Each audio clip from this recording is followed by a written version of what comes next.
Hey. Yeah, switch the sign. Cat's not with us, though.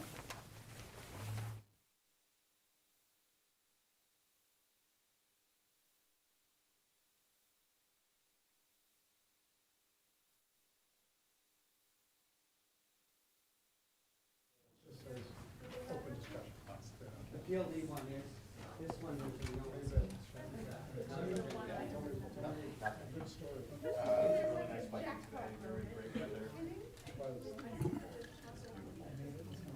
I went down the road, came back. So I'm a local legend on Big Shop. Like going on Peg Shop Road, you know what that is? Yeah. You know what I mean? Legend. I do. Oh, you got it. Okay. And all the usual suspects were gathered in the usual place.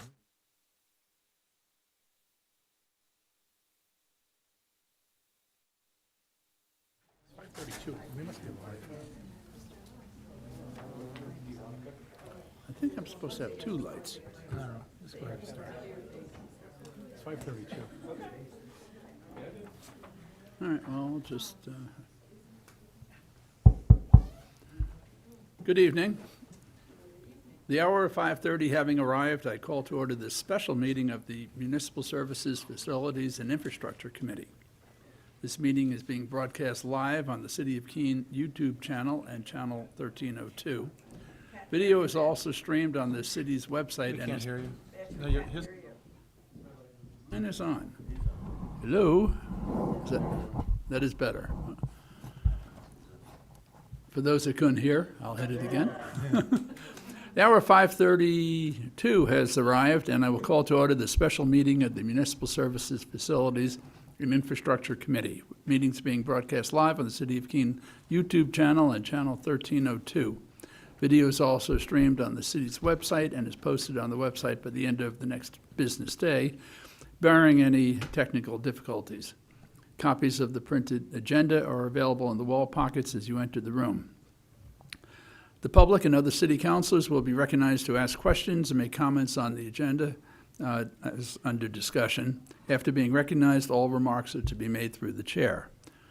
I won't recognize an individual a second time until everyone else has had a chance to speak. Anyone who wishes to address the committee is asked to go to one of the microphones in the room, identify yourself by name and address prior to speaking.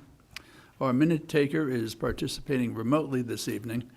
Committee members, be sure to turn your microphone on, and if the minute taker is unable to hear, I'm sure we will be told. I call this meeting to order, and I declare that a quorum is present. Councilor Workman has requested to be allowed to participate remotely. Councilor, please state the reason for your request. Good evening, everyone. Can you hear me okay? I hear you, but your video is frozen, but that's okay. Okay, perfect. I am in Louisville, Kentucky at a work conference, and I'm in my hotel room alone. Okay, thank you, and unless there's an objection, the request is granted. And hearing, all right, that's that. Okay, this evening, this is an unusual meeting, being that special meeting as we're discussing the downtown infrastructure project. Special meeting, special time, and it's a one-item focused agenda on the Main Street streetscape. The consultant and city staff is looking for input from the committee and from the public regarding some of the features of the project. There will be subsequent meetings after this discussing different areas, being Central Square, the Gilboa Railroad Street area, and other topics. So it is focused primarily on the streetscape, as it's called. And I'd like to ask our representative from Stantec or city staff first. Okay. Okay, Don Lucier. Thank you, Mr. Chair. Don Lucia, city engineer, and while Stantec gets themselves situated, I'll filibuster for a minute. Just to kind of give you a little bit of a orientation of how we're going to go tonight. Essentially, we're going to run through a brief presentation. It'll be similar to the presentation that was given at the public workshop last week. And then we're going to talk in a little bit of detail about a number of different design issues, design elements that we would like to receive some input on. While doing that, we're going to hopefully explain to you a little bit about what we heard from the public, and where necessary, we may jump in and opine about how staff has opinions one way or the other about our ability to maintain and keep those elements, nice and resilient in the long term. But generally speaking, what we're going to be presenting is the alternatives that were offered to the public, for consideration, and what we heard from them. And then I will say tonight, and you might have mentioned this, we're not looking for any formal action from the committee, so there won't be any formal votes, but we would like to get sort of like a straw poll feedback on the different elements, so we know what your preferences are, and then we can incorporate those into the design as we move forward. Very good. And with that, I'll turn it over to Ed. Well, thank you, Don. And thank you, Mr. Chairman and members of the MSFI committee. My name is Ed Roberge. I'm a civil engineer with Stantec, and I'm here with Nan Han. She's a landscape architect and our lead designer here for the Main Street project. So we have a brief presentation. We can go through that. Generally informal, and as we've been here before, if there's questions that you might have along the way, certainly feel free to speak in. But this first slide is just kind of an overview, really for the committee, but also for the public, that this is part one of a three-part series of engagements that we're going to be completing. And tonight's conversation is really focused on the Main Street aspects of the project. You'll recall that we split the project into three areas: Main Street, the Gilboa Railroad area, excuse me, and the Central Square area. Each area really had a lot of focus points, so we thought that it was better to separate that out, and we'll do some preparation work with the technical review committee, which is staff represented, and then we inform the public in the public workshops that you see here, and then we follow up with the MSFI. So this is just round one. 2 more rounds to follow, so we're really excited about where we are. So we met last Wednesday, in the workshop forum. We'll talk about that a little bit tonight, and we'll just feature really what we were sharing. But just to kind of step back, this is just representative of the council-approved plan, which includes all the features that we went through last year in the design study. 2 lanes, Main Street, 2 lanes in each direction. The center parking along that strip between, say, the signalized intersection at West and Roxbury and Gilboa and Railroad has been removed, and those spaces have been reallocated along the main corridor. We're introducing a protected bike lane along Main Street, and all of the features that come with the change in the alignment. It added kind of a lot of sidewalk space. We're maintaining the same circular operation of the intersection at Main Street, Main and Central Square, although you can see that we've done a lot of traffic calming in terms of some lane narrowing, and we'll have a optimized signal improvement. So this is just a capture where the council approved plan left off, and really where our planning study or our preliminary design, we call it phase 2, but where our preliminary design has now come into play here. This is just our current role plan, and we use this as kind of the basis of really what we're doing. So we took that previous concept, and now we're refining it to more of a engineered alignment. First of all, that was the first thing that we needed to do. And the alignment, we took a lot of care of that alignment to make sure that a couple things: A, we could fit the improvements that were proposed in the concept, and how that fit within the local corridor. And when I say that, we wanted to make sure that we had balanced widths of sidewalk on both sides of the street. So right now, it's a little offset. We tried to align that so that it was as balanced as it could be. So this is just featuring, as I said, we use this as a tool. This includes a lot of information that you're gonna see us talk about essentially tonight. Let me just go back one slide here. Because the way that we approached the quarter in the workshops was looking at 3 general areas that we heard a lot about throughout the course of the planning study. One of them was street trees and how this project would impact street trees and what was the result that would come out of the street trees. We have a section that Nan is going to talk about shortly and how we interacted with the public in those initial conversations, and we'll go through that quickly tonight.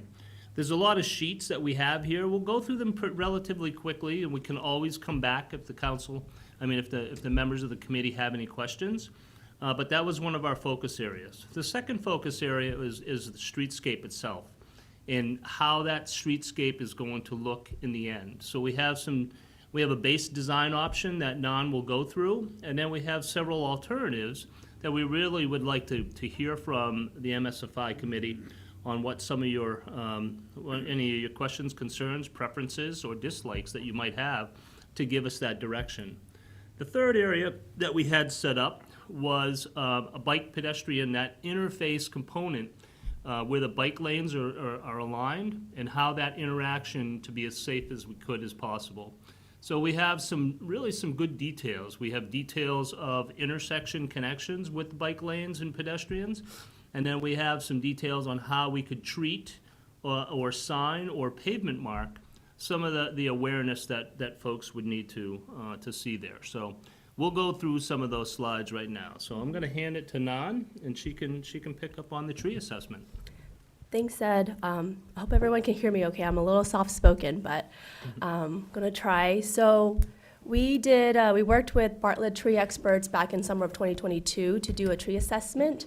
And starting phase 2 of Keene downtown preliminary design, we took that information and we looked at each individual tree in comparison to how our proposed design will impact it. So what you see on the screen here is an enlargement of each section or each block of Main Street that determines whether or not there's an opportunity to save the tree, transplant it, or if it's impacted by the design to a degree that we need to remove it altogether. So like Ed said, we wanted to go through a lot of the information tonight so there's an opportunity to dive into the details if anybody has questions. When we shared this information last week with the community during the public workshop, a lot of people had comment about the tree removals in the median because they're younger trees. So we're looking at potentially transplanting those and opportunities to either plant it during the construction phase or other locations that around Keene that could use new trees. Generally, also, what we looked at is how to protect trees that we are planning to save. Some of those strategies are using chain link fence and avoiding construction compaction on the tree roots. Part of the Bartlett tree recommendations is to look at the health of the tree and how it can be improved through soil amendments, root excavation, or pruning.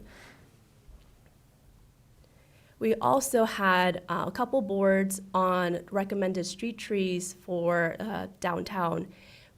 Based on what we understand of the urban condition and in our experience, what we're proposing in this collection of tree list is there an opportunity to diversify the canopies or the species that are planted? Is there an opportunity to promote to use trees to promote pollinators and wildlife habitat? Also using trees as a way to create a destination for spring or for the fall when it has the aesthetic appeal throughout the downtown area. And generally, we heard positive feedback on diversifying the trees and using trees that are salt tolerant and drought tolerant, and opportunities to expand the underground surface to invigorate the root and give them soil volume to grow as one of, as one of our strategies in promoting tree health. So the next few sections will talk about the concepts. What we have on screen here are some ideas or character images of the streetscape and what that can look like. That's not to say this is what we'll do exactly, but we wanted to gauge people's interest in what type of experience they want to see downtown. So the overall plan here, we looked at Main Street from Roxbury and West all the way through Davis and Water Street, both sides. And like Ed said, we tried to balance the expansion of sidewalk and pedestrian use on both sides of Main Street with the realignment. So I'm gonna start from where Central Square is in the northbound area and work my way towards the south. What we have proposed here is integration of the angled parking and a bike lane in the pedestrian corridor zone along with a commerce zone. So we try to balance all of that with the opportunity that we're given with expanded sidewalk space. So I wanted to highlight this section here. I think that'll help kind of show or illustrate the opportunity that we have. We can. Can you just go back one? Sure. No, just from as a point of reference on what you're seeing, and you'll see these in typically all of the plan sections. But if you're going from center line, you can see that we have the 2 lanes in each direction. You can see that, and actually there's a 3rd lane, the additional lane as we get from north of Church Street. That 3-lane approach as you're going northbound toward Central Square. The angle parking, and then the strip right next to the angle parking, which is in a light brown color, that's that 3-foot buffer that we've been talking about, the buffer that we needed for vehicle and the bike lane separation.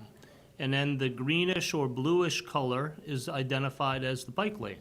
So that's a 5-foot bike lane right beyond the 3-foot buffer. And then the buffer from the bike lane to the actual walking, which is the lighter beigeish color. In this case, you see that the sidewalk on the east side, on the west side is 10 feet wide, just as dimension, just to call to your attention.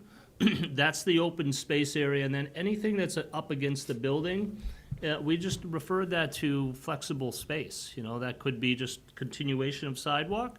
Or, as you can see on the bottom of the sheet, on the east side, if it's in that pinkish color, that's an area that already has sidewalk commerce.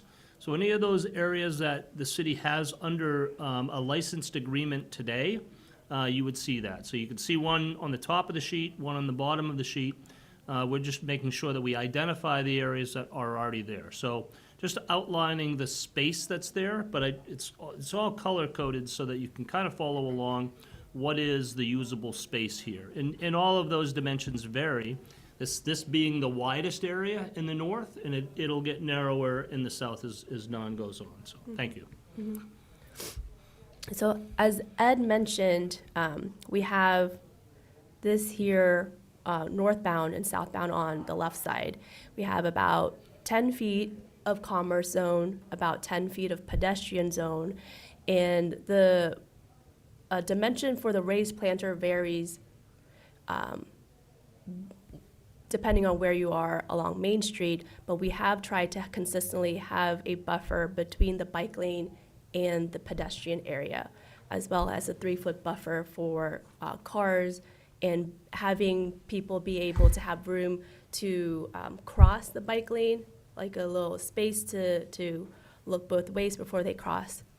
And the same strategy is implemented on the westbound side as well, or the west side. So as we move further south, between Church and Railroad, you can see that the planter space on the east side is starting to narrow, and that's based on our studies of maintaining a 6-foot minimum for pedestrian way and trying to maintain an 8 to 10 feet wide area for commerce zone. On the east side, you can see that we're trying to maintain the 10-foot wide pedestrian zone, but the planters propose serving as the buffer between the bike lane and pedestrian starts to narrow. Oops. And as we move further south towards Cypress, I wanted to point out the raised intersection at Gilboa and Maine. And what we're trying to do here is connect Cheshire Rail Trail across the way at a raised intersection to prioritize pedestrian use and to be a traffic calming strategy. That allows for people to have more room to cross at the intersection and kind of expand the space and create a more pedestrian-friendly environment. Also, I wanted to point out, because the dimension between building and face of curb starts to narrow, we've transitioned from using planters between the bike lane and the pedestrian zone to tree pits. That still allows a buffer between where we're trying to signal to pedestrians that this is the area to walk and this is the area for cyclists to travel. And as we go further south, the same strategy is being implemented. And as Ed mentioned, in the pink areas, those are existing commerce zone that we're trying to maintain. There is some challenges in keeping the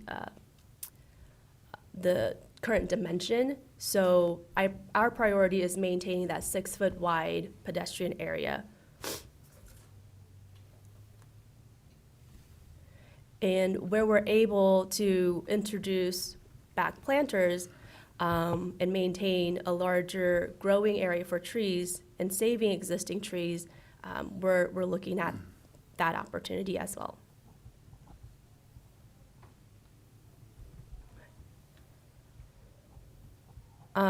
So we did look at alternatives for the blocks, and we're just highlighting the most northern block along Roxbury. Here, if we studied keeping existing trees, and if we prioritize keeping all existing trees, then there's some trade-offs that we would have to consider reducing the sidewalk widths or the commerce zone. So this image here is just to show that if we do keep the existing trees in front of the buildings here, that significantly reduces the areas for flexible space, the area for pedestrian, and then the areas for businesses to have commerce outside. That's why we went with our base decision, our base plan to remove those trees so that we can have the benefit of a more impactful pedestrian zone. We also looked at introducing movable tables. So in the areas where we had all of the planters and seat walls, what would that look like if we have more of a flexible space that allows people to move tables around where they feel comfortable and still maintain that pedestrian corridor across the way. Where we can save trees, we are trying to save the trees. This is an existing Zelkova that is in good condition. So in all the alternatives, we are keeping this tree. Another alternative that we looked at is how do we create more flexible open space? So in terms of events that happen throughout the year in the city, with the influx of pedestrians, there might be a need for a wider sidewalk space, and what does that look like? We can still introduce permanent seating. We could also still introduce movable tables and chairs, but reducing the footprint of the planters. So this slide shows all 4 studies that we have for this specific block. We did decide to pursue the base design because we felt like that was easily replicable throughout the corridor. But I think with this block being the widest, I think there's an opportunity to look at introducing movable tables and expanding the flexible open space. And we wanted to get the community's opinion on this. We can come back to this slide later. This is one of the areas that we wanted to get input back from the MSFI. We'll continue on, but we'll come back to this in those subtle comparisons and certainly answer any questions in maybe the direction that the MSFI prefers here. So real quickly, I just wanted to touch on what we shared at the workshop last week and what feedback we currently have. So material precedents, we are starting to look at different materials that are being used, or that can be used, I should say, comparing concrete, your typical concrete sidewalk with stamped concrete or concrete unit pavers, if there's an opportunity to incorporate permeable pavers, or colored pavers or colored concrete with interesting scoring patterns. And it seems like there was a lot more support in having the unit pavers or the stamped concrete to add some color versus standard concrete. The other thing that we had feedback on was the types of materials for curbing at the planters, stone walls or more monolithic. And this is the feedback that we got. It seems like a more natural stone block is preferred. We also had this board that showcases different types of site furnishings. We wanted to kind of gauge to see if people are open to more contemporary furnishings or something similar to what is used today. And there's a range of different options that we can look at. So I'm gonna pass it back to Ed to expand a little bit more on the bike crossings. Great. Thank you, Nan. All right, so you just saw the first two table stations that we had. This was the third one, where we looked specifically at, what's the bike lane configuration. In recalling that the bike lane, we looked at several options. We looked at a bike lane that was at the street grade, which actually took up a little bit more space because of the separation between the parking interaction and then the sidewalk. And we kind of rested on this option here, that the bike lane would be at the sidewalk grade. And part of what you're looking at here is just one segment of the project, but really the key inset here is how that we cross all of the side streets. And the side streets along both the pedestrian way, which you see here in the latter type of crosswalk, and the bike lane is at the sidewalk grade. So there'll be tables at each cross street that really prioritize the pedestrian and the bicyclist at each of those to keep a continuous path through here. But pavement markings, as you see here, there's just some guidance, and I've got some better details. But this is just how it would lay out. So part of that interaction that there's been a lot of question is, okay, so pedestrians, there's two main pedestrian interaction concerns. The first is, what's the experience coming out of the car? So you got to get out of your car, and then you're going to go toward the sidewalk, but then you have a bike lane that's really there. We'll share some other examples of just some either signage or pavement markings that create that guidance for the pedestrian and the bicyclist. And we always remember, state law would say that pedestrians always have the right of way.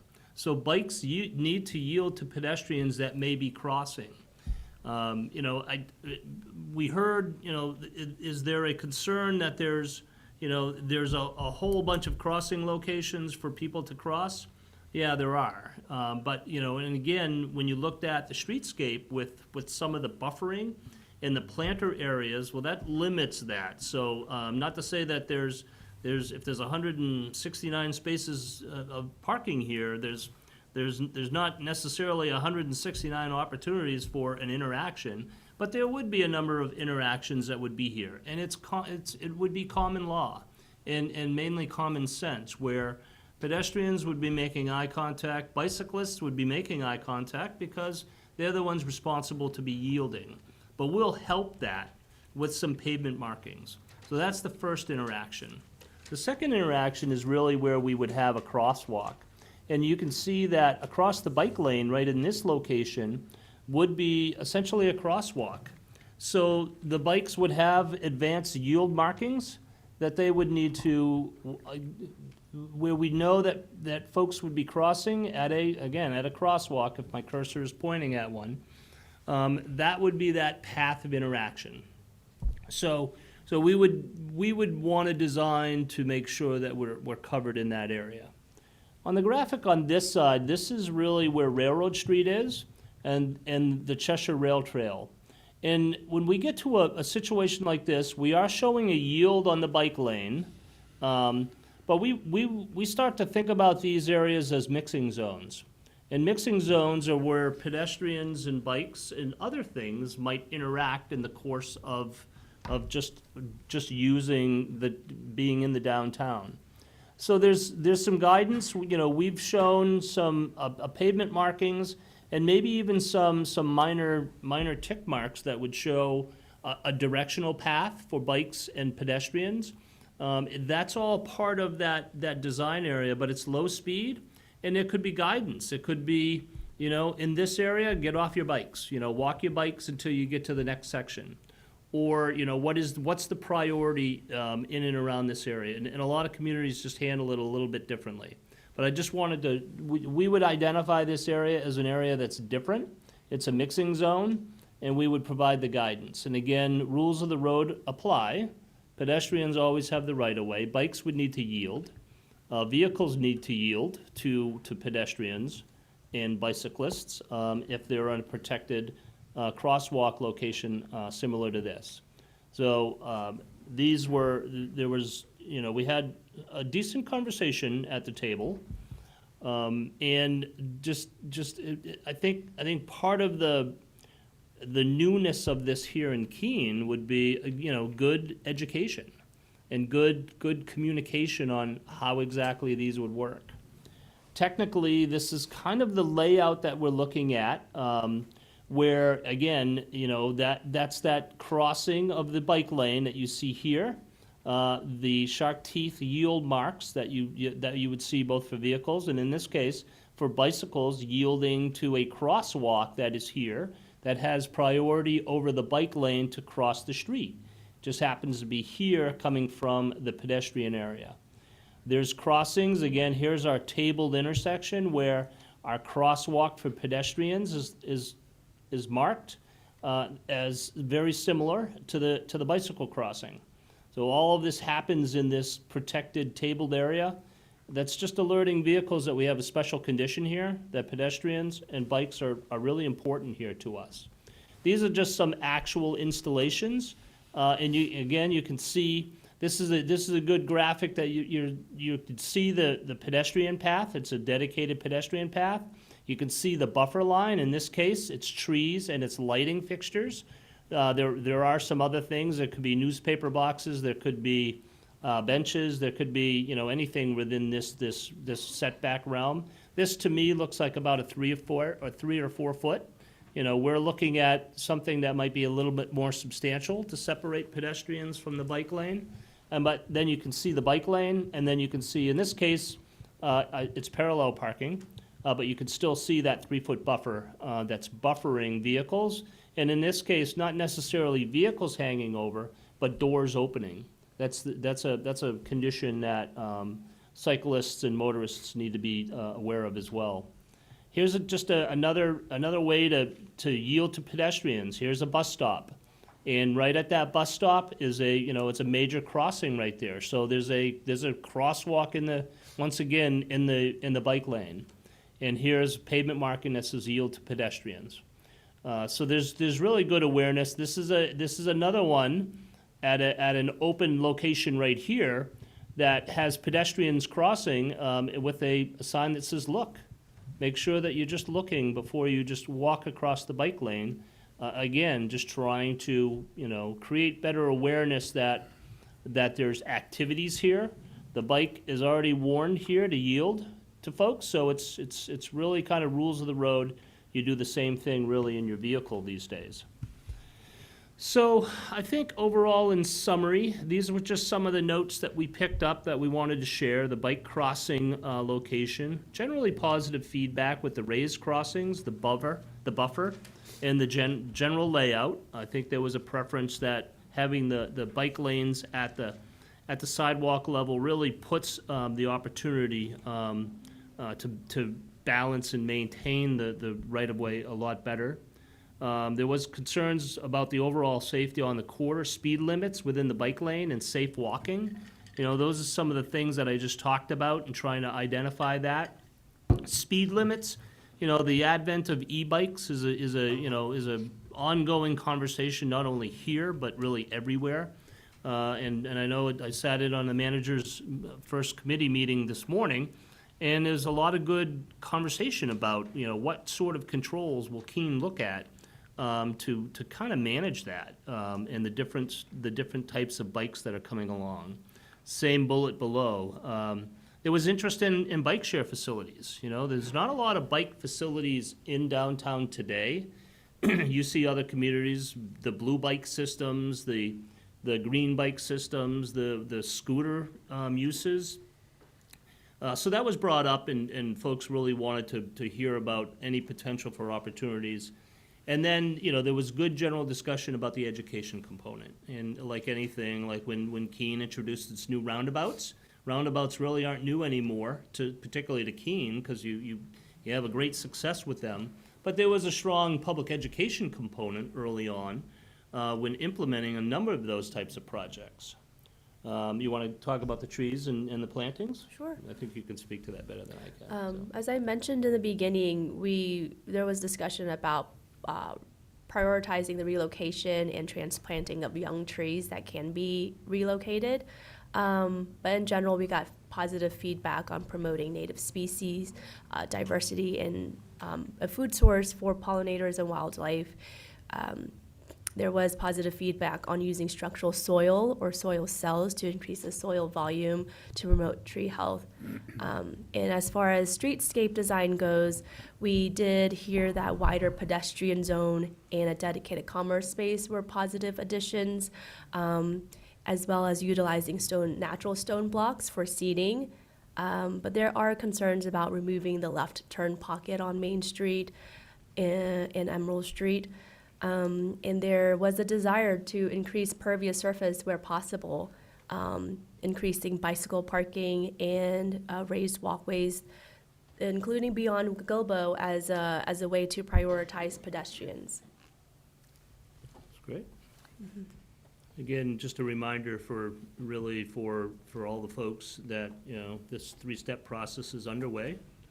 And we think that the first introduction of the Main Street details was well received, and we're here now before you. So I'm going to cue back to that slide so that we just can have it, and we'll hand it back to you and for any conversation that you.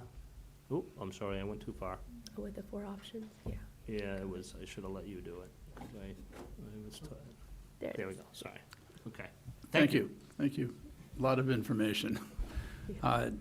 I regret that I was not at the public forum. I won't miss the other ones, but at any rate, I think that we learned in round 1 of this project that the council needs to make these decisions and really provide input, not just on a personal level, but as counselors, we go out and we solicit and we listen to our public. So the 20, 30, 40 people that put stickers on the wall are not designing the project, they are giving input.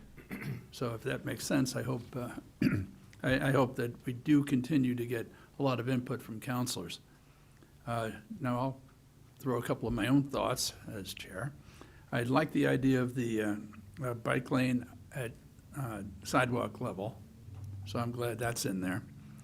And just to make very, very clear, as was in the discussion, there are some issues that are shown on those plans that are not decided, meaning the U-turn at Roxbury Street, the slip lane at Central Square, they're still in the game. And the left turn from Main Street onto Emerald Street, I think that was mentioned, but very definitely, these are pretty important, at least to me. The other issue that I'm not clear about looking at that, the left turn from Main Street onto Railroad Street. I hope that that is still continuing. I can't really tell, and I'm confused with the raised crosswalk and all the other that goes with that. I'm assuming that that's more part of the discussion when we're talking about Gilbo and Roxbury at a future evening, but just to put that out there. Other observation, as we're looking at materials, I hope that we keep in mind cost, because a lot of this stuff, it's beautiful, but, and we're dealing with a really big number now, but it comes down to the fine details, and a dollar here, a dollar there, and the next thing you know, you spent $1 million. So my fellow committee and counselors just realize that we have to pay for all this stuff. It needs to be durable, it needs to be attractive, but it also needs to be cost effective. We're still paying for it. It's not free money. So that, for the moment anyway, is my thoughts, and I'll go to the committee for observations and comments, and then we'll listen to other counselors and the public. So, who's up? I think at this point, I want to hear from the public again. we So I'm going to withhold comment till I want to hear more comments from the public that attended last week's information at the rec center. Okay. Councilor Tobin, anything now? Turn your light on. I think I'm comfortable pausing first. I'll listen. Okay, I fine. think that's. All right, well, that being said, we're open to public input and counselor input. I ask you to try to maintain it brief. The consultants and staff are taking notes about your thoughts, but don't be repetitive and don't go on. So who would like to, yes, sir? Stand down. Name and address for the minute taker when you get there.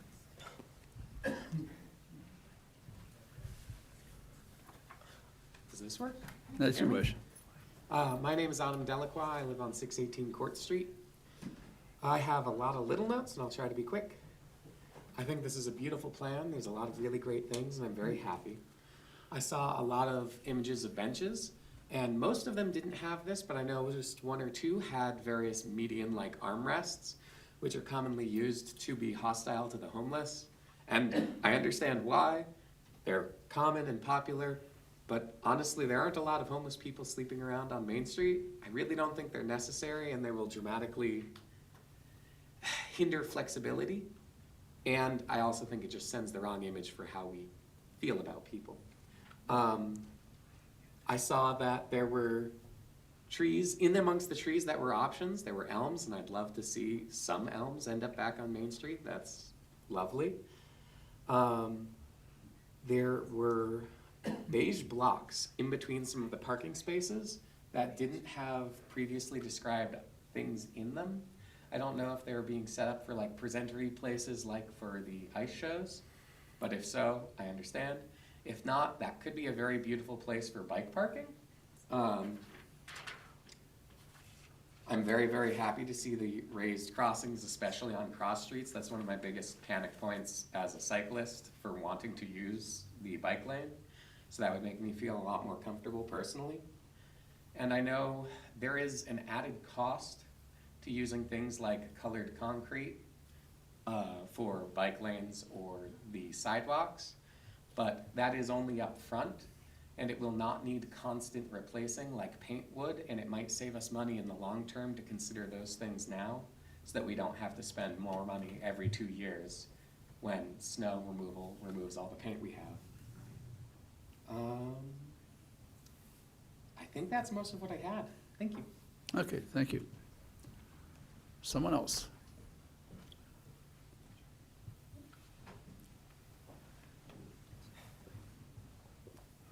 Hi, Bobby Williams, City Councilor Ward 2. Just to say that I'm quite impressed with some of this bicycle infrastructure and the way that it seeks to make sure that interface with pedestrians is safe. One thing I would say is bike parking is great, more of it, and also specifically covered bike parking. would be very nice for extending the season that people are using bikes and just, not coming back to a wet bike. Thank you. Thank you.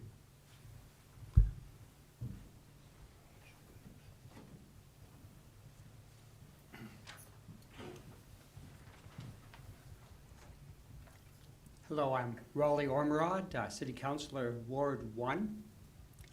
I'm assuming that the 3 feet buffer between the street and the bike lanes is where you put the parking meters, right? Parking kiosk, meters or, Meters or kiosks, how are we doing? I'm assuming that's it. I didn't see them in there, okay. I'm also assuming that right here you're showing 4 different scenarios.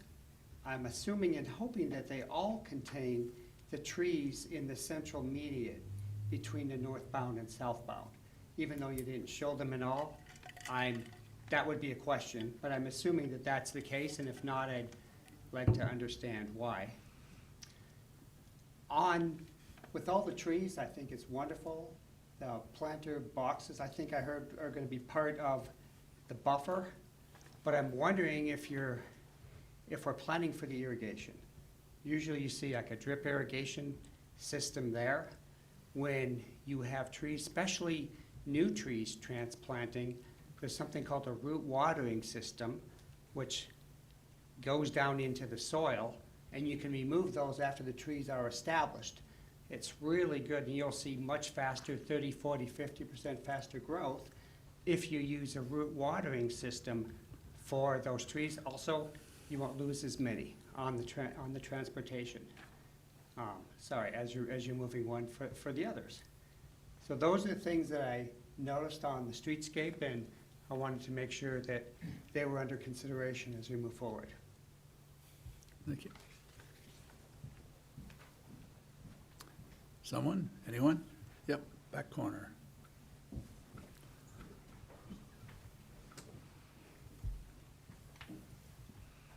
Good evening. I'm Diana Duffy. I live on Page Street, and I've been a car-free commuter for years. There's 2 things one thing I'm really excited about. A designated bikeway makes commuters happy. But one thing I'm aware of, being a member of the Bicycle Pedestrian Committee, is this community's concern about new risks and new hazards with the new layout. And am I right to assume, or am I right to understand that with the bikeway, it's at the same level as the sidewalk? So I hear a lot of folks who wish they could commute into town, but they're worried about the hazards of getting backed into. And the bikeway allows for that, minimizes those risks. But the concerns from folks who are like, now we got this bikeway to worry about, there's something about the raised, having to take a step up from if you're getting out of your car. And sort of the act of taking a step is sort of a physical reminder that you're entering a new space. I just think that's really helpful to minimize or sort of alert folks that, well, it's not the same level. And so you actually have to go through a physical reminder that you're entering a new way. I think that's encouraging. It'll help with educating folks. And I think it also can, of course, encourage more people to commute by bike because there's less hazards in the downtown area with a designated bikeway. That's all. Thank you. Thank you. Of course. It would not be complete without Roger. I have audio visual as Roger, Weinreich 51 Railroad Street. So I may approach the bench and bring these forward.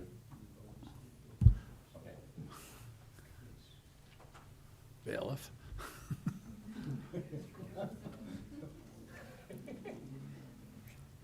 won't be a test on this or anything like that. All right, if you want to share some of this with the public out there, that might be, oh my goodness.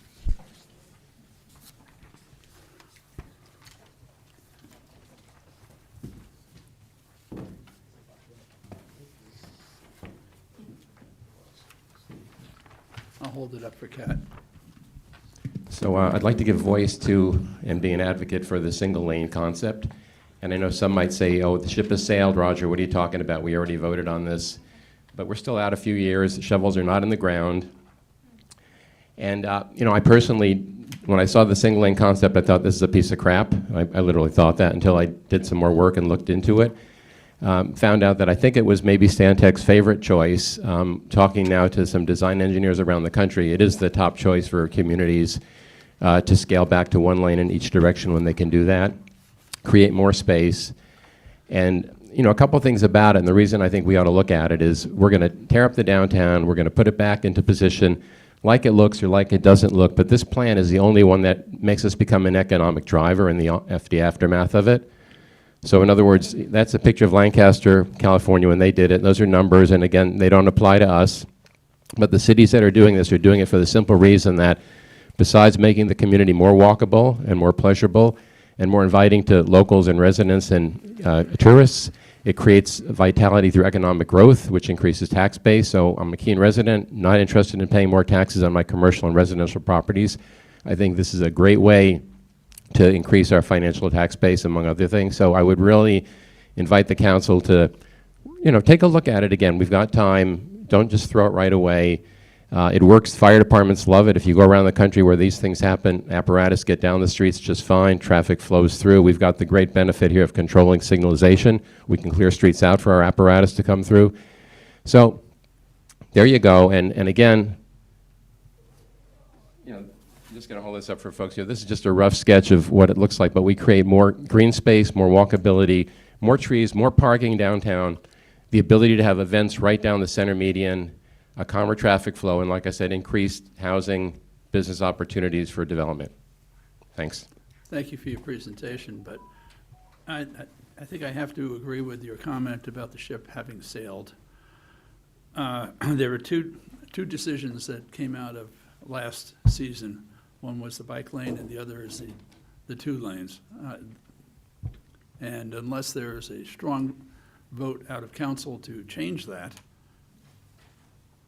I think we're talking about working with the plan as more or less being presented. I could be wrong, and all it takes is 8 votes to turn the ship around. No, totally understood. Like, I don't know what I would do in your position, except I'd want to check out the financial aspects of the aftermath. So that's the research that I would propose manager does or the council does, just to find out what does it look like in the different versions 10 years from now financially for the city. Got it. Thank you. Yeah. Someone else? Yes, ma'am.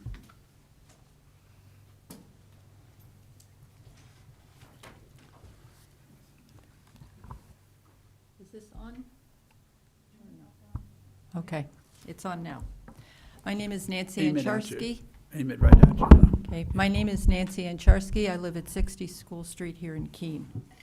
I went to the workshop last week at the rec center, and I understand that we are now at the downtown infrastructure phase where, according to Stantec, we're evaluating and identifying specific plans for the details. I would instead describe this phase as putting lipstick on the pig. As last week's Stantec workshop at the rec center, at that workshop, I tried to decipher the streetscape plans. Instead of selecting my favorite benches or sidewalk materials, I was looking at the measurements of the sidewalks, the streets, the parking, the bike path, the buffers.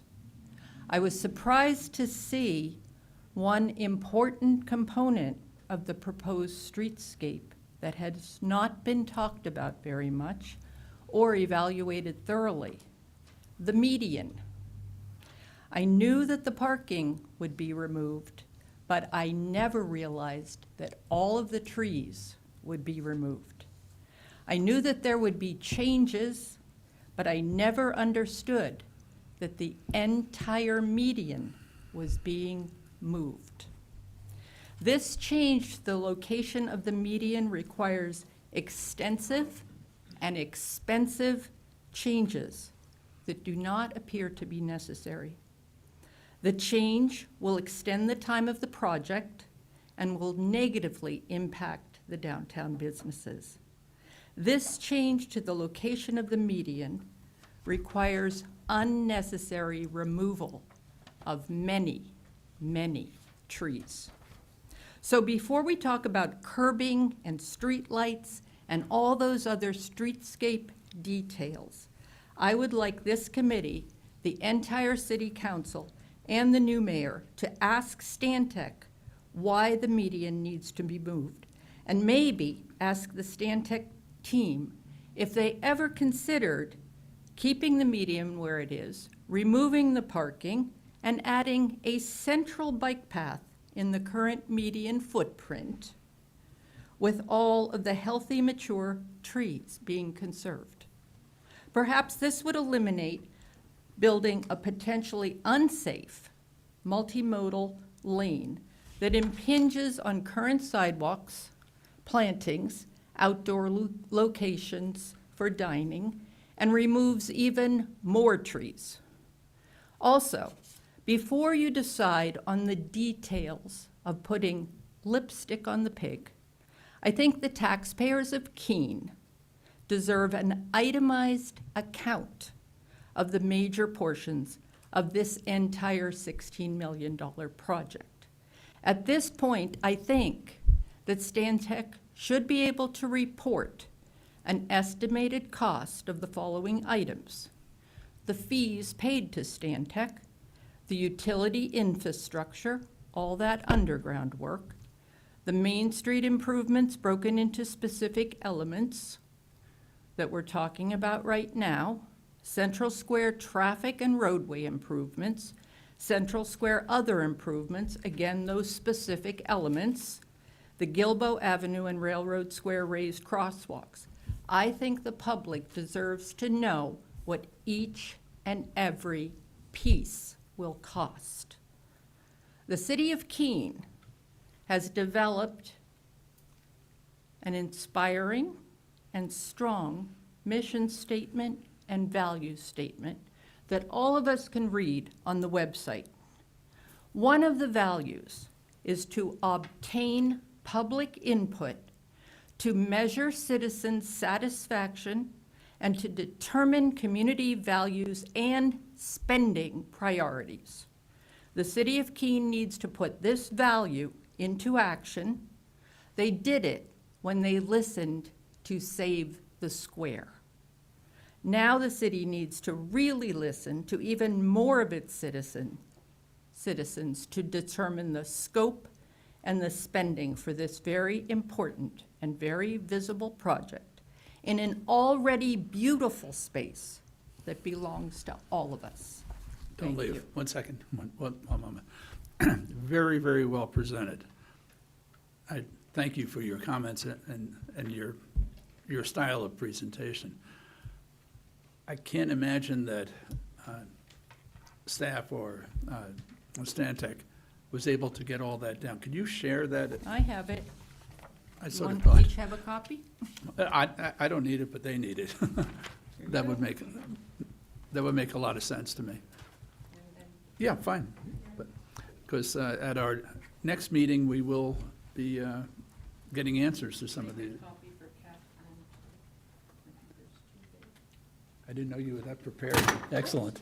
I am usually pretty well prepared. Thanks. Well, here, pass it over. Okay, thank you. Okay, moving along. Thank you very much, Nancy. You're welcome. Anyone else want to speak? It's a good opportunity, and, just comments about this or that? Hi, Yes. Dory Maston, 326 Matthews Road in Swansea. Although I am a large real estate holder in the city of Keene, one of my largest properties are on Central Square. Up until a couple years ago, I was the largest real estate owner of Central Square until I sold 1 and 3. Central Square is not only where my heart beats, it's where I care about, it's what I see, but so is the entire downtown of Keene. It means a lot to me. Hence my taking on Save the Square, whether the good comments or the bad, I've taken it on personally. Just by listening tonight, and although it's only a piece and it's not the Central Square piece, I haven't been here for the whole meeting, but I just want my piece heard in case you're all taking check marks for who's saying what. I have been and always will be against the bike pass in this new revitalization program or project we have going on. We've been years without it. We've been doing great. Our past counselors and city staff have worked hard to make the city what it is. I say leave the city alone. Let's do the work and move on. The trees are a huge concern for me and for most. Whatever ones were taken out, let's replace wherever they go. Whether it's the median, on a side street, it's important. It just is. As far as the estimates go, the lovely woman that spoke before me, I've been in business since I was 19 years old. I wouldn't be where I am today if I wasn't frugal with my funds, if I didn't do my homework and I didn't do my research. I wouldn't be where I am today speaking in front of you. The money that we're spending on all of this is our money, all of us. This is ours, not mine, all of us. For the elderly that can barely afford the taxes as they are, for the youth that are trying to buy houses, it's all of our money. So as far as Stantec goes, I think most of you know how I feel about it, but I don't think that estimates on big pieces of this project are enough. I think we deserve as taxpayers a complete breakdown. I'd like to see every contract that they're gonna hire, who they are, what connection they have, and what we're paying them. Because they need to be local. They need to be, if we're gonna give out work, let's do our best to hire local companies. Let's make sure we're paying reasonable rates and going rates and not just someone who knows people, in 3 states, their friends or their connections.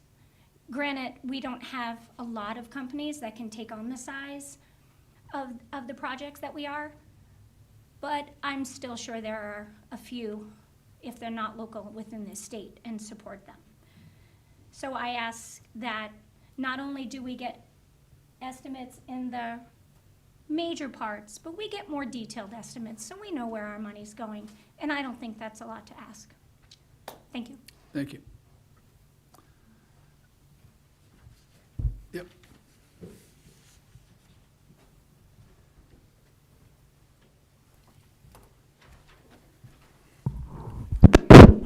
Yeah, thank you. I'm just going to make a comment about the last person that spoke. How can you give an estimate on something that you haven't decided on? People talk about the costs of different things, but we're here to make a decision on what we want. When we make that decision, we can get an estimate. But before that, you're trying to give a million estimates for a million different people. Anyway, that's it. Thank you. And that was Jim Sterling from Jordan Road. Just to fill in the blank. Okay, a couple of questions for Stantec folks. In terms of our conversation and input, there were questions regarding the type of plantings and the tree areas and some boxes that we need to check off to give you input. So, perhaps if you give us a topic, it'll solicit a comment. I can do that. I try to take copious notes too, but I do appreciate the detailed handout to refer to later. But, with respect to Councilor Omerod's question regarding the plantings that are the sketch here was really detailing out the choice differences, and I know that the trees aren't shown there, but yeah, the trees would be included in the center median in any of those options. With respect to just going back on the U-turn movement, which is not shown here, as well as the left turn movement from northbound Main Street to Emerald Street. Those have been evaluated. We didn't show them on the plan, our base plan, and our traffic study supported, what would be the delays, what would be the potential impact. Both of those facilities could really operate in either condition, either as it is shown now without or with. So, Mr. Chairman, you made it clear that, you think those are important. I believe MSFI would think that is important. So I think those can be worked back into the plan, so those two. Your question on the left turn into Railroad, we had a long, detailed conversation about that during the planning study, and one of the components of raising that entire table at the Cheshire Rail Trail and that interface, because it is confusing, even the trips coming out of Gilbo, where left turns are restricted, we still see some folks. So that has been interrupted. So that would not be included. And the reason why we did that was, again, trying to focus on a major pedestrian and bike crossing at that location. We thought that was a priority. But certainly, if we need to revisit that, we can revisit it. We looked at it from a traffic standpoint. The left turn, that southbound Main Street left onto Railroad, is relatively low. There are opportunities to divert, and obviously you have a built-in U-turn at the south end of the quarter at the Winchester roundabout. So there would be access, but we thought that raised crossing, prioritizing pedestrian and bike crossings right there and eliminating that conflicting movement with the traffic was pretty important. So that's why we did not show that there. I can assure you that the clock is a feature in prominent position, and Nan and the design team is well aware of that, and that will be well recognized. I think you'll be impressed on that when we're done. So, with respect to just the overall theme of the cost projections, we have the design study, that last presentation that we did where council adopted the concept that we're working from right now.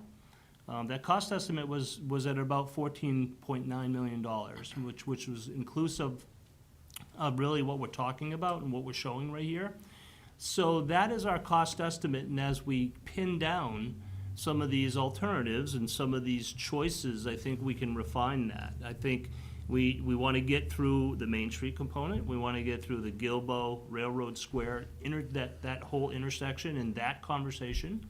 And then we want to get through Central Square to understand MSFI's position and the public's position on where we stand. So certainly we will refine that. That estimate does include contingencies, because you always carry a heavier contingency early in a project like that. But with respect to the way that the city procures their project, I just need to make sure that, Stantec is not the one that goes out and hires contractors. The city has a very specific and rigid procurement program, and I agree that specialized projects like this, sometimes it's hard to find a contractor. So I think the city needs to really think about how creative and innovative that they'll procure this project. But that's, we're not quite there yet. We need to get through, this phase of the project for us is really preliminary design, which will conclude in August. And then we'll get into those final design details where we really start to talk to the general public, talk to the downtown core about specific phasing. But we don't really have anything to do with the procurement, but we are responsible for providing cost estimates. And I think as the project continues on, that is a deliverable that we will be handing to the city manager. But I just want to make it clear that we don't, certainly we don't hire contractors to do work like that. That's not what our role is in the program. So I think that's important to share. With respect to just the overall concept on the single lane approach, as well as the center median shared use path, that was an alternative that we looked at. The concern with that, which was, if you recall the conversation, the section from the intersection at Central Square, so west in Roxbury to Gilbo, that would be the area that featured that center median. We couldn't continue that path south because we didn't have the width to accomplish that. As you can see, the median is much narrower south of Gilbo. But so in that place, there was an opportunity to put a shared use path. So we maintained the location of the centralized parking in the median. We had a 10-foot path. The concern that we had was, where did that path lead us? And we couldn't really demonstrate safely of getting bikes. Bikes could get to the Cheshire Rail Trail, and they could get themselves, north and south, but when they got up to Central Square, that put bikes and people in the middle of that intersection without a really clean, good path to cross. So that was the limitation of why that was evaluated through the TRC and through the mayor's ad hoc advisory committee at that time. And that alternative didn't go any further. But it was explored, and that is on the website in the study, so they could see that we certainly did look at that. And with respect to the single lane, we did evaluate that. That was evaluated, and as the chair noted, that was part of the evaluation process, and that wasn't selected by council in the end. So I think I captured most. Is there anything that you might have picked up on? Yes to irrigation. There was a question about that. We are integrating irrigation in the planters. For the 3-foot buffer, there would be, that's an opportunity to add either pay stations or lighting or parking meters, but we would be spacing that so there is enough room for access throughout. I think that was, and regarding the trees in the median, based on our report that we received from Bartlett Tree Experts, there is a good amount of trees there that are not in the greatest condition. So where the trees are in good condition, we would transplant that where feasible. Okay. So now, committee? Yeah, I'm happy to start. Yeah, I appreciate the presentation. I also appreciate all the comments. I think a lot of them made sense. For me, something that's important is that what we're really doing here is we're kind of planning for the future. And something that I think we really need to think about is the fact that, unfortunately, like it, love it, hate it, or deny it, our future includes climate change. So we really need to plan for resilience, and I'm happy to see that there was a lot of biodiversity in the tree species that were picked. That was one of the comments the Conservation Commission, which I'm on, brought forward to this committee. By having a lot of diversity in the species of trees we have downtown, it gives us a lot of protection against pests. That was one of the reasons why on Lower Main Street we saw a lot of the ash trees disappear because of the emerald ash borer. When you put a lot of one species in one area, they become susceptible to one pest. But when you put a lot of diverse species in an area, they're not just resilient against specific pests because there's less food for the pests, but they're also resilient against weather events, which we're going to be seeing more extreme weather events, more extreme precipitation events. And those extreme precipitation events are, the next point I want to hit on is, I really want to make sure that these designs are incorporating stormwater infrastructure, especially impervious surfaces where possible, because last year we had the wettest year in New Hampshire history. This winter was one of the wettest winters. We're probably going to have the wettest spring, and I'm sure that this summer is going to be a washout for me again. We're getting a lot more heavy precipitation, and we really need to be able to handle all that stormwater, because don't forget, we're at the bottom of an old lake bed. We're at the bottom of the bowl, and at the bottom of the bowl, there's not many more places for water to go. And I'll just kind of end with just a quick thought for the committee, for the other counselors, and for city staff is we're planning for the future, like I said. Should the future have a say? Should we be presenting this at maybe the high school? you know, our students are our future, and this is going to be their city in 10 years or in 20 years. And, you know, it may not be the worst idea in the world to get their input on this, because this is going to be their city in a couple decades. We're going to be handing over to Reign. So might be nice to let them have a say in it. Interesting thought. I know a history teacher that probably would like to hear from us. That would be my daughter. We need to be mindful that we lose the room at 7, so, We do. Okay.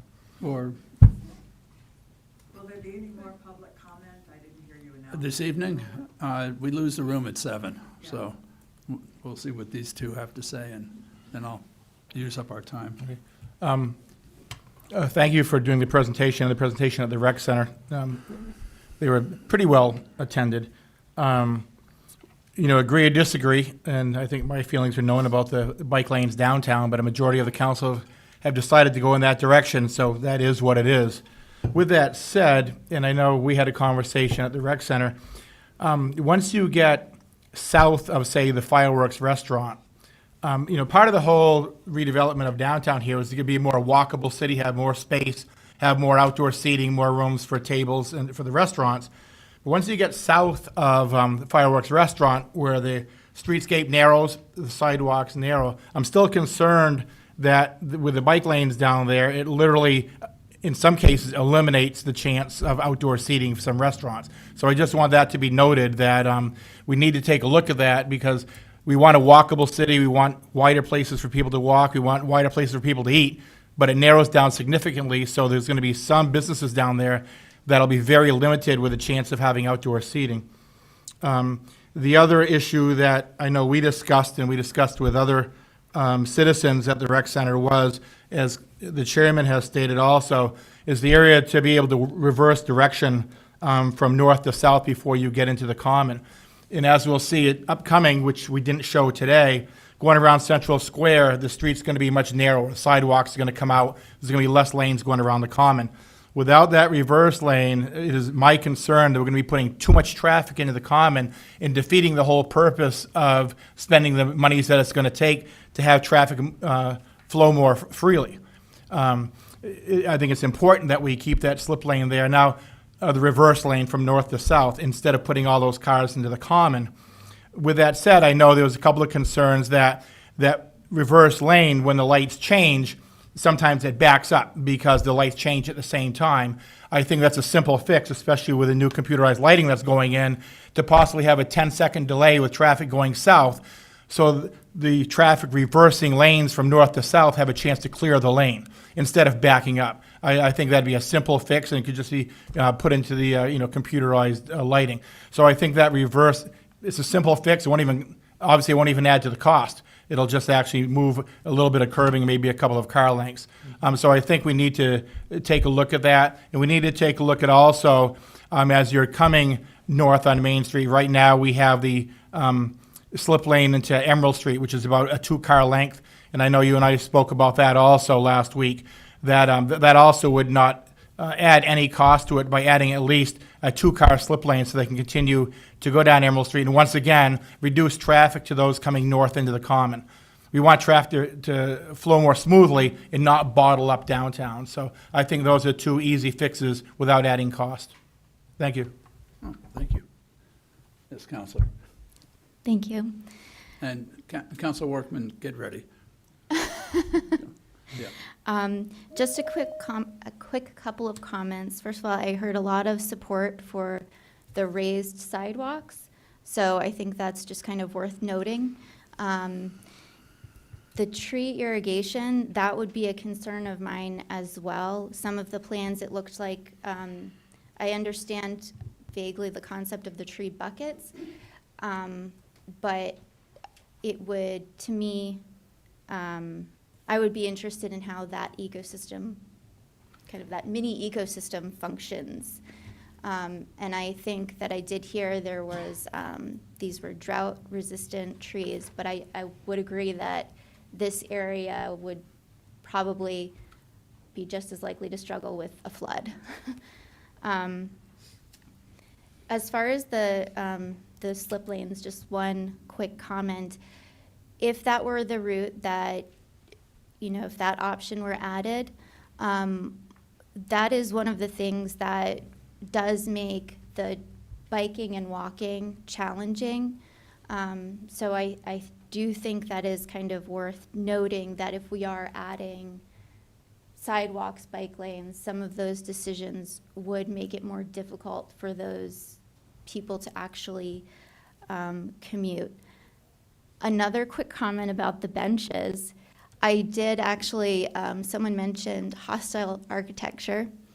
And that is something I was reading about the other day, and I do, in talking with an architect student from Keene State today, we were actually discussing this as well. So I do think that is worth considering, and how that does impact the perception that we're giving off.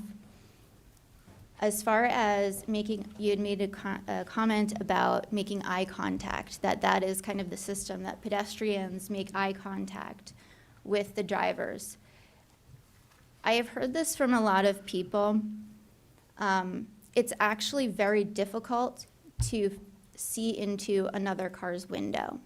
So I think that I have been consistently hearing from both drivers and pedestrians, and I would probably encompass bikers in there too, but there's just generally a visibility problem. So making that eye contact, I don't think that's something that we can necessarily rely on. So I think that was it. Thank you. Council Workman, you got anything to add? Hello? I do. I was trying to unmute. Can you hear me okay still? Yep. Okay, perfect. So I just want to thank Stantec for their presentation. I think it was very thorough, and they definitely heard our concerns from phase one. I also want to thank the speakers who expressed their thoughts and opinions tonight. I'm sitting on the steering committee for the revision of the master plan, and to go along with what Councilor Madison noted, we just met last night and we talked about how do we get the voices of Keene State students and high school students, because as Councilor Madison said, they're going to be the future users. I also want to caution people. I understand we love the city as it is now, but I've been downtown a lot lately during the day, and during the day, it's a desert. There's plenty of parking between the hours of 9 to 5. And I will lay down on the carpet and get phone calls. I'll walk downtown with people, but there are plenty of parking. I have the receipts and the pictures to prove it. What we don't have, and the way downtown is being used, is our nightlife. Right now, if you try to go to any restaurant on Main Street after 5, that's when you can't find parking. That's when parking on the median strip is being used. That's when you have to park a block away. So our downtown use is changing, and we need to be ahead of that and proactive and not reactive to that. And I think that's what we're trying to do now. So I just want people to be really mindful of that. And I just want to thank everyone for their input and their patience during the project. Thank you.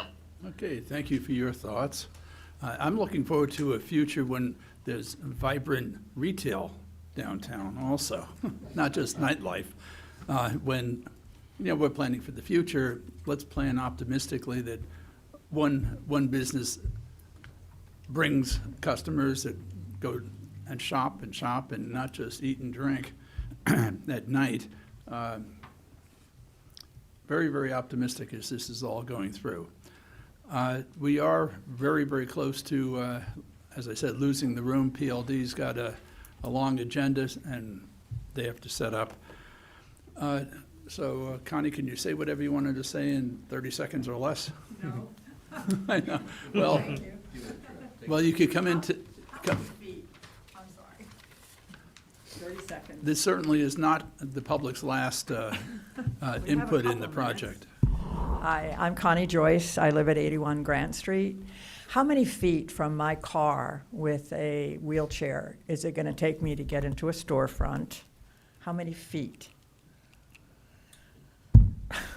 That's one question. There are gas lines that have already been updated under the city, and I wonder if that's going to have any effect on our trees. The trees have helped absorb a great deal of water in a very critical area. They drink anywhere from 10 to 150 gallons of water a day.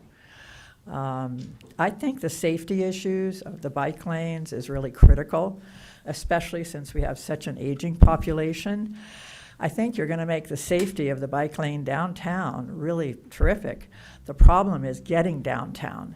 You can't be safe to get downtown from West Street, Court Street, or Roxbury Street on a bike. You just can't. You can't go side by side with a bicycle. So how are people going to go into the safe zone downtown? Who's going to pay for the hookups that are broken when these antique pipes are jiggled and moved to make way for the new pipes from the street to the stores? Who's going to pay for the repair work? That is part of the project, as I understand. Okay, so that's been considered. I was on the corner of Cross Street and Washington Street a couple of years ago, and there were some overgrown lilacs. I was with my grandson, so I drove. I was parked, and a young man came and was on the sidewalk with his bicycle and hit my car. Fortunately, he fell off. My car wasn't damaged, and I generously got him a new bike wheel. But, you know, I think people are not very educated even about speed limits or stoplights. So what are we going to do to make that change? So that's it. Thank you very much. I could give you somewhat of an answer to your last comment. The mayor has appointed a special committee that is looking into, no? The city manager has appointed. Yeah, well, same difference. That is looking into bike safety and how this is going to work. So it's noted anyway. So being that we have run out of time, we certainly have not run out of oxygen. We could go on for longer. We'll be back again in, 2 weeks to talk some more. So I thank you all who came and those that are watching, and certainly the consultants and city staff.